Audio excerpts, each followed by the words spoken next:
नमस्कार। तो दिल्ली के मुख्यमंत्री अरविंद केजरीवाल को कल एनफोर्समेंट डायरेक्टरेट ने करीब 2 घंटे की पूछताछ के बाद एक्साइज पॉलिसी से जुड़े मनी लॉन्ड्रिंग मामले में गिरफ्तार कर लिया है। ईडी की इस टीम ने सीएम केजरीवाल को गिरफ्तार करने के लिए उनके घर दल बदल के साथ पहुंची और मुख्यमंत्री केजरीवाल को ईडी ने तब गिरफ्तार किया जब हाईकोर्ट ने केजरीवाल को झटका देते हुए ये कहा था कि उन्हें गिरफ्तारी से राहत नहीं मिलेगी क्योंकि वे समन पर पूछताछ के लिए नहीं पहुंच रहे थे।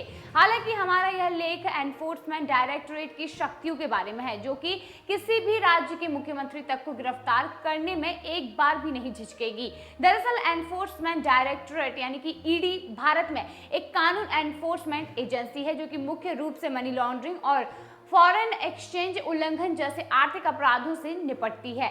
यह भारत सरकार के वित्त मंत्रालय के अधिकार के तहत संचालित होता है। एनफोर्समेंट डायरेक्टरेट की शक्तियां और कार्य मुख्य रूप से प्रिवेंशन मनी लॉन्ड्रिंग एक्ट 2002 और अन्य प्रासंगिक कानूनों से प्राप्त होते हैं। एजेंसी के पास मनी लॉन्ड्रिंग या फिर आर्थिक अपराधों में शामिल होने के संदेह में संपत्तियों, दस्तावेजों और संपत्तियों की तलाशी और छापेमारी और जब्ती करने की शक्ति होती है।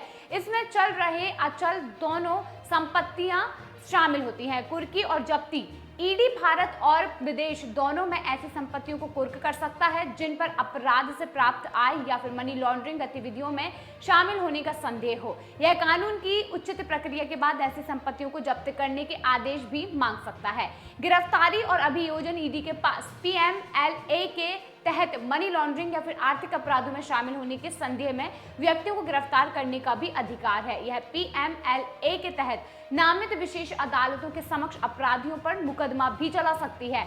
अंतर्राष्ट्रीय सहयोग ईडी सीमा पर वित्तीय अपराधों की जांच और अभियोजन के लिए अंतर्राष्ट्रीय एजेंसियों और अधिकारियों के साथ सहयोग करता है। यह विदेशी न्याय क्षेत्रों से सहायता मांग सकता है और मनी लॉन्ड्रिंग और संबंधित अपराधों के संबंधित मामलों में उन्हें सहायता प्रदान कर सकता है। ईडी के पास मनी लॉन्ड्रिंग और पीएमएलए के तहत निर्दिष्ट कुछ आर्थिक अपराधों से संबंधित मामलों की जांच करने का अधिकार है और यह अपनी खुफिया जानकारी के आधार पर या फिर अन्य एजेंसियों या फिर अधिकारियों से शिकायत या फिर रेफरल प्राप्त होने पर जांच शुरू कर सकती है।